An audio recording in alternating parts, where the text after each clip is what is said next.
자, 아까 이제 품꾼 이야기 이 표로 돌아와서 우리 자신을 이제 돌아보는 거예요. 이 공식을 가지고. 자, 아침 품꾼은 만족이 0이에요. 불만만 100%네. 왜 그래요? 그러니 감사한 마음이 나올 수가 없죠. 마땅히 받을 것을 받았다고 생각하니까 그러는 거예요. 그리고 기준을 은혜 안에 둬야 되는데 행위 공로주 율법 아래 딱 두니까 저 사람 한 대나 줬으면 나 12대나 줘야지 왜 이것밖에 안 줘? 그러니 만족감이 하나도 안 들죠. 받아놓고도 은혜를 안 받은 게 아니에요. 은혜를 하나님이 주시고자 하신 은혜를 100% 받아놓고도 만족이 없어. 만족이 없으니 기쁨이 없죠. 우리가 그러고 있는 거 아니에요. 나같이 기쁨이 없어요. 나같이 감사가 안 올라와요. 돌아와봐. 아침 품꾼이야. 그러면 이제 3시 품꾼은 만족은 25%, 불만이 75%, 불평이 절반 나와. 요 중요한 것은 마이너스 50입니다. 아침 품꾼은 마이너스 100이고, 그러니까 가만히 있는 게 아니라 막 입을 열고 여기저기서 불평한다 그 말이니까요. 형제 자매들에게 들었지 어찌 그럴 수가 있어 이러면서 마이너스니까. 오케이? 돌아볼 수 있어야 되는데 마이너스 불평 6시 품꾼이 그냥 좋은지 안 좋은지 내가 했으니까 좋겠지, 그래도 아는 것보다 낫네, 이렇게 이제 제로. 불평은 없어요. 말 안 해 그냥. 그렇지만은 특별하게 은혜를 누리고 사는 상태는 또 아니죠. 9시 품꾼은 자기는 세 데나리온만 받아야 되는데 세 데나리온을 기대했다가 한 데나리온을 받았어. 근데 아침 품꾼하고 비교하면은 많이 받았잖아요. 그래서 75% 만족하고, 그래도 세 데나리온이 아니니까 조금 불평이 있겠죠. 25%. 기쁨이 50%.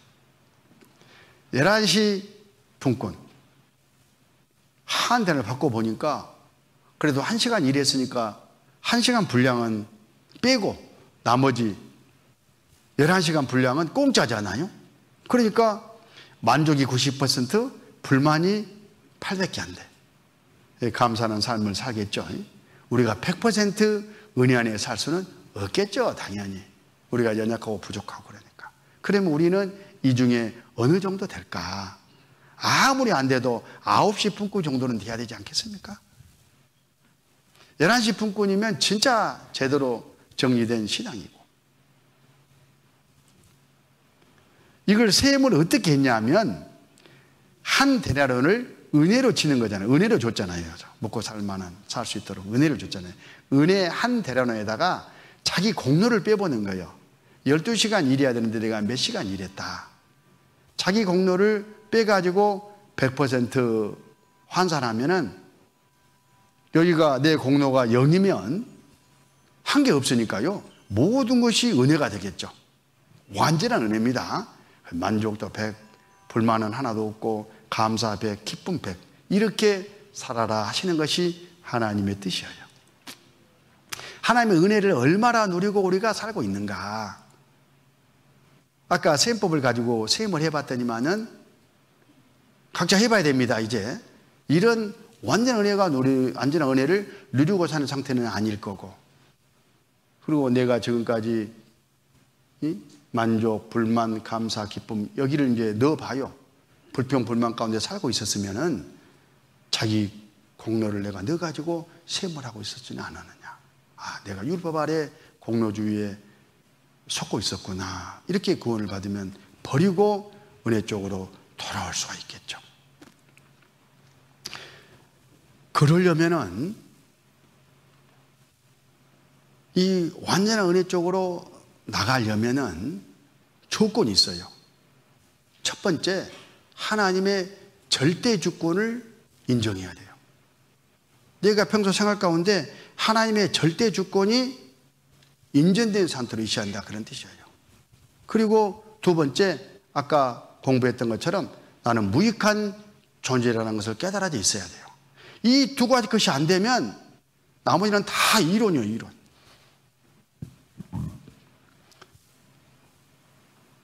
하나님의 절대 주권에 복종하는 태도. 그게 뭘까? 오늘 품꾼 이야기에서 보면 마태복음 20장 14절 내 것이나 가지고 가라. 나 죽은 이 사람에게 너가 같이 주는 것이 내 뜻이니라. 내 것을 가지고 내 뜻대로 할 것이 아니냐. 이게 주권이에요. 어떤 소유자가 자기 소유를 자기 마음대로 할 수 있는 권리가 있잖아요. 그래서 소유권 그러는 거예요. 그게 주권이에요, 주권. 이 주인 포도원 일꾼을 들여쓰고 폼짝 주는 건 내가 마음대로 하죠. 주권이죠. 주권을 누구 마음대로? 그 소유자 주인 마음대로 쓰는 겁니다. 하나님은 모든 것을 지으신 분이에요. 아무것도 없는 이 모든 걸 지으시고 은혜로 공짜로 주시는 분이에요. 더 줄 수도 있고 적게 줄 수도 있고 상황 봐가지고 그 사람에게는 가장 좋은 유익한 쪽으로 주시지만 우리가 볼 때는 그렇게 지 않게 볼 수도 있어요. 그러나 하나님이 계산해서는 하나님의 방법으로 주시기 때문에 하나님이 알아서 하나님이 법을 만드시고 그 법대로 하나님이 주셔. 법대로 행하셔. 하나님이 그 일 하나 하실 수 없는 분이냐 그 말이에요. 당연히 하실 수 있는 분이고 해야 되고 우리는 그 하나님의 절대 주권 아래 100% 복종해야 되는 거예요. 피조물이니까. 그게 바로 하나님의 절대 주권을 인정하는 것이 아니고 로마서 9장 19절 혹 내가 내게 말하기를 그러면 하나님이 어찌하여 허물하시느냐 누가 그 뜻을 대적하느냐 하리니 이스라엘 사람들이 불평불만을 해요. 아니 하나님 우리 하나님이지 않습니까? 우리를 선택했지 않습니까? 우리와 같이 일했지 않습니까? 우리가 얼마나 고생하고 수고하고 했습니까? 우리가 얼마나 하나님을 열심히 섬겼습니까? 그런데 저 이방인들 하나님도 모르고 죄만 짓고 아무것도 아닌 저것들 한 게 뭐가 있다고 구원해 주십니까? 그 말이야. 그게 로마서 9장 이야기잖아요. 지금 이 아침 품꾼도 다름 아닌 이스라엘을 상징해 두고 하시는 비유의 말씀이에요. 11시 품꾼은 우리와 같은 이방인들이에요. 선민 너희들과 약속한 거 내가 다 줬지 않냐? 너희들이 안 받아서 그러지. 저 이방인들, 저 불쌍한 이방인들 지역 가면 안 되니까 내가 공짜로 구원해 주는데 내 뭐 잘못이냐? 네 것이나 챙겨라. 너나 구원받아라 그 말이겠죠. 너나 상급 챙겨라. 긍휼히 여기는 것은 내 법이다. 하나님은 이 법 하나 만드실 그런 권리가 없냐 그 말이에요. 20절 이 사람아 내가 네게 감히 하나님을 힐문하느뇨 지음을 받은 물건이 지은 자에게 어찌 나를 이같이 만들었느냐 말하겠느뇨 토기장이가 진흙한 덩이로 하나는 기 있을 것을 하나는 채 있을 것을 만드는 권이 없느냐? 유대인과 이방인으로 나눠가지고 하나님의 역사를 할 수 없겠냐? 네 뜻이다. 그리고 결과는 똑같이 나눠줘. 그게 뭐 잘못이냐 말이요. 더 좋은 것을 줬는데. 아침 품꾼하고 똑같은 이야기지 않습니까? 그런 절대 주권의식. 그리고 나는 무익한 자라는 이 태도 먼저 배웠고 다음 시간에 이 부분을 깊숙하게 좀 공부를 하겠습니다. 내가 무익한 존재라는 것이 깨달아지려면 창조주 하나님 앞에 나는 원래 가치가 없는 그런 존재였다. 능력이라고는 턱도 없는 그런 존재다. 합당치 못한 일만 하는 불의한 존재였다. 이게 이제 교리적으로 성경적으로 정리가 되어야 내가 무익한 자라는 것이 깨달아지게 돼 있어요. 그래야 하나님의 절대 주권 앞에 우리가 복종할 수가 있는 거예요. 그러면 하나님의 은혜가 내게 임합니다. 하나님 은혜 안에서 사라지게 돼요. 마태복음 20장 16절 본문 말씀 다시 봐야 되겠죠? 네. 마태복음 20장 16절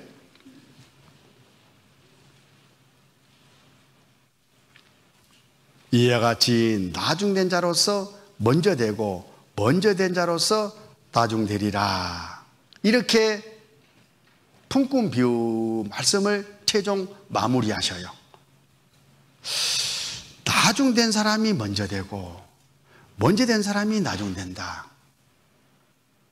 우리 하나님의 구원 후 그런 수레바퀴와 관련해서 먼저 된 이스라엘이 나중되고 밀리고 나중된 자 이방인 우리가 먼저 구원받는다. 이런 교훈도 거기에 있는 것이고, 우리 안에 신앙생활 가운데서도 먼저 구원받은 사람이 계속해서 공로주의, 행위주의 그 안에 계속 있으면 뭐요? 다 잃어버리잖아요. 누리고 살지 못하잖아요. 구원만 일찍 받았지.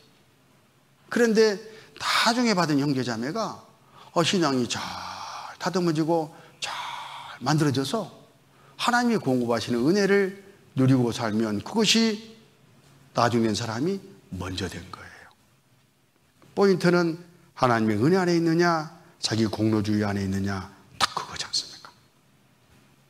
왜 예수님께서 마태복음 20장의 품꾼 비유로 교훈하시느냐 하면 베드로 때문에 그래요. 베드로. 그 동기가 있어. 배경이 있어. 베드로.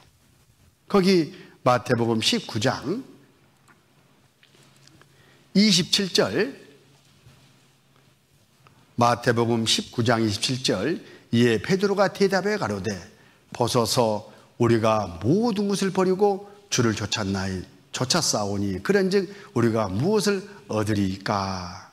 이 말씀을 들으시고는 아이고야 이거 안 되겠다, 정리해야 되겠다.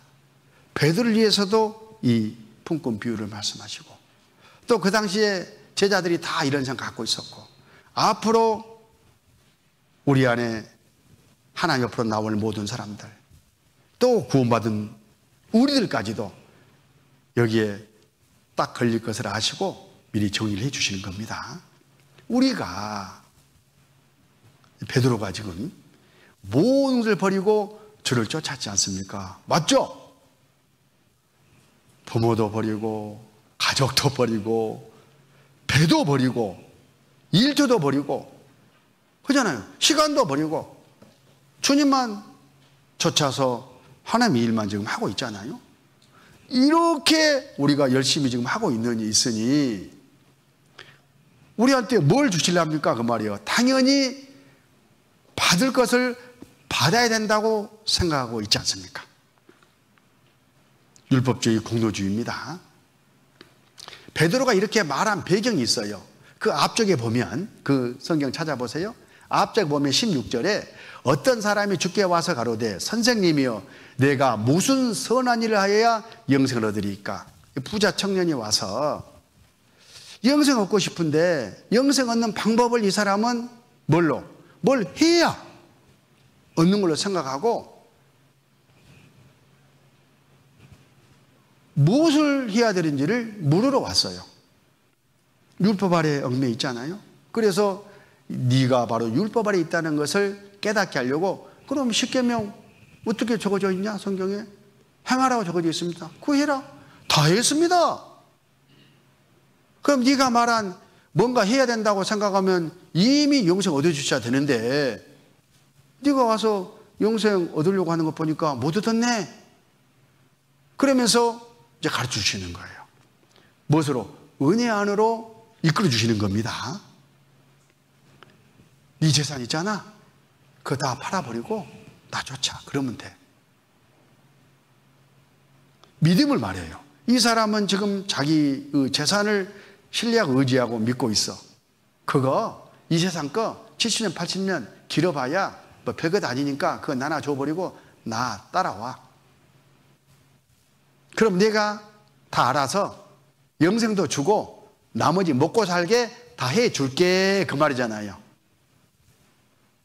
은혜입니다.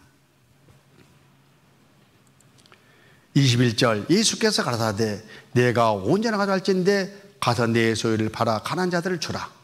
그리하면 하늘에서 보화가 내게 있으리라. 그리고 와서 나를 좇으라. 이게 은혜 안으로 인도해 주시는 거예요. 네가 세상 것 놓고, 네가 의지하는 것 놓고, 네 생각 바꿔 먹고 버리고 나를 따라와라. 그럼 영생도 없고, 영생 없고 끝난 게 아닙니다. 다 너희는 그 나라와 그 일을 구하라. 그리하면 이 모든 다 하시리라. 먹고 사는 문제 다 책임져 줄게. 수지 맞죠? 우리가 그랬지 않습니까? 그 말을 듣고 베드로가 와, 그러면 내가 진짜 우리가 하기를 진짜 잘했네. 예수님 말씀대로 하면 야, 그렇게 하기를 잘했네. 그러면서 이 말을 하는 거예요. 이 7절 같이 읽습니다. 예, 베드로가 대답해 가로되 보소서 우리가 모든 것을 버리고 주를 쫓아 싸우니 그런즉 우리가 무엇을 얻으리까? 이렇게 말을 하는 거예요. 말씀을 잘 해석해야지 겉말만 듣고 하면 저렇게 돼. 그래서 이 생각을 바꿔주려고 품꾼 비유 말씀하신 거예요. 그 당시에 제자들은 예수님이 구약에 약속된 메시아로 틀림없이 믿고 따랐습니다. 그런데 어떤 메시아입니까? 임금이 되어가지고 이 이스라엘을 로마에서 해방시켜가지고 백성들을 잘 먹고 잘 살게 할 그런 임금이 될 것을 기대하고, 그 임금이 되면 나도 한 등 해야지, 그걸 기대하고 쫓아다녔습니다. 실제 그 배경으로 물어보는 거예요. 네가 처음부터 이렇게 주님 섬기고 살았는데 주님 임금 되면 나 무슨 자리 줄래요? 지금 그런 거예요. 속으로는 어디 자리일까? 국무총리, 수지자니까. 그 기대를 가지고 이렇게 말을 했어요. 근데 실제 예수님이 이 세상 임금이 되어가지고, 이스라엘 임금이 되어가지고 만약 베드로 국무총리 안 주고 저 가서 장군반장이나 해, 그러면 어떻게 됐을까? 난리가 나겠죠. 아마 따랐던 제자들 끌어모아가지고 대모할 거예요. 틀림없이 그럴 것 같아요. 공로주의가 얼마나 위험한 것인지, 하나님의 은혜를 은혜로 모르고 사는 것이 얼마나 내 신앙의 적군인지를 우리가 교훈받을 수가 있어요. 이 비유를 다 말씀하시고 마태복음 20장 30절 같이 읽습니다. 그러나 먼저 된 자로서 나중되고 나중된 자로서 먼저 될 자가 많으니라. 우리는 비록 믿음의 선진들보다 나중에 됐지만 그분보다 더 먼저 하나님께로부터 받아 누리는 그런 믿음의 대열에, 은혜의 대열에 들어가서 살아가야 되겠습니다.